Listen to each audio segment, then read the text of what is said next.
আসসালামু আলাইকুম, আমার চ্যানেলে সবাইকে স্বাগতম। আজ আমরা জানবো নক্ষত্র সম্পর্কে। এই ছোট ছোট আলো দেখা জিনিসগুলো আসলে কি, এরা কিভাবে জন্মায়, কতদিন বাঁচে আর কিভাবে মারা যায়। আর কোরআনে কি নক্ষত্র সম্পর্কে কিছু বলা হয়েছে? তুমি যখন রাতের আকাশে তাকাও, দেখতে পাও অসংখ্য জলমালে আলো, কিন্তু জানো কি এই আলোগুলো আসলে বিশাল আগুনের গোলা, যা কোটি কোটি বছর ধরে জ্বলছে। আজ আমরা জানবো নক্ষত্র কি, কিভাবে নক্ষত্র জন্মায় ও মারা যায়, নক্ষত্রের ভিতরে বিজ্ঞান কি এবং কোরআনের আলোকে এদের সম্পর্কে কি বলা হয়েছে। নক্ষত্র কি? নক্ষত্র হলো এক বিশাল গ্যাসের গোলা, মূলত হাইড্রোজেন ও হিলিয়াম দিয়ে গঠিত, যার ভেতরে চলছে নিউক্লিয়ার ফিউশন, যেখান থেকে আসে বিশাল শক্তি ও আলো। আমাদের সূর্য একটি নক্ষত্র, এটি পৃথিবীর জীবন ধারণের জন্য অত্যাবশ্যক। নক্ষত্রগুলো দূরে থাকার কারণে তারা ছোট ছোট আলো বিন্দুর মতো দেখায়, কিন্তু বাস্তবে অনেক নক্ষত্র আমাদের সূর্যের চেয়ে হাজার গুণ বড়। নক্ষত্রের জন্ম হয় নেবুলা নামক গ্যাস ও ধুলোকণার বিশাল মেঘ থেকে। যখন কোনো অংশ গ্যাসে বেশি ঘন হয়ে পড়ে, তখন মাধ্যাকর্ষণ শক্তি তা সংকুচিত করে।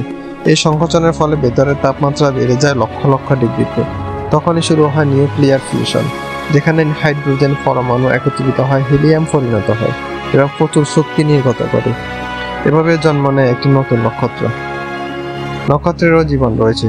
নক্ষত্রের আয়ু নির্ভর করে তার ভরের উপর। ছোট নক্ষত্র যেমন আমাদের সূর্য ধীরে ধীরে লাল দানবে পরিণত হয়, এরপর প্ল্যানেটারি নেবুলা হয়, হোয়াইট ডোয়ার্ফ এ পরিণত হয়। বিশাল নক্ষত্রগুলো শেষ বয়সে বিস্ফোরণে ধ্বংস হয়ে যেতে পারে এবং এরপরে জন্ম নিতে পারে নিউট্রন স্টার অথবা ব্ল্যাক হোল। নক্ষত্র যেমন জীবন দেয়, তেমনি ধ্বংস ঘটায়। এটি এক চক্র, সৃষ্টি, বিকাশ, ধ্বংস, পুনর্জন্ম। এবার আমরা জানিব কোরআনে কি বলা হয়েছে নক্ষত্র সম্পর্কে। কোরআনে বহু আয়াতে নক্ষত্রের কথা এসেছে। আকাশ নক্ষত্র, জ্যোতির্ময়তা, পথ প্রদর্শক ইত্যাদি হিসেবে সূরা আন-নাহল। এবং তিনি নক্ষত্রের সমূহ সৃষ্টি করেছেন যাতে তোমরা অন্ধকারের পথ নির্ধারণ করতে পারো। সূরা আল-মুলক। আমি নিকটতম আকাশকে সুশোভিত করেছি নক্ষত্র দ্বারা।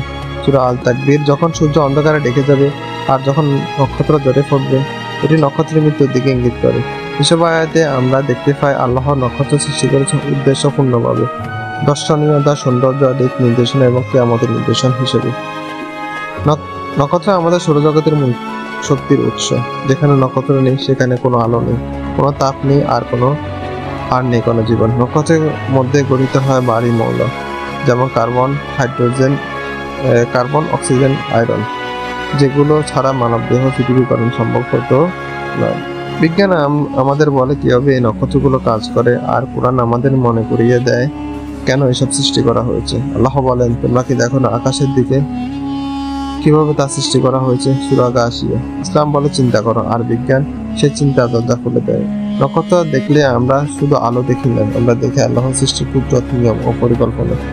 নক্ষত্র হলো শুধু একটি আলো নয়, এটি এক মহাজাগতিক চক্রের প্রতীক। জন্ম, আলো, মৃত্যু ও নবজন্ম। এটি আমাদের শেখায় আলো পেতে হলে ফুটতে হয়, আর সৃষ্টি পেতে হলে ধ্বংস পোয়াতে হয়। আপনি যদি এরকম আরো ইসলাম বিজ্ঞান সম্পর্কিত কন্টেন্ট পেতে চান, চ্যানেলটি সাবস্ক্রাইব করুন, জ্ঞান অর্জন করুন, চিন্তা করুন, আর আল্লাহ কুদরত সৌন্দর্যে বিস্মিত।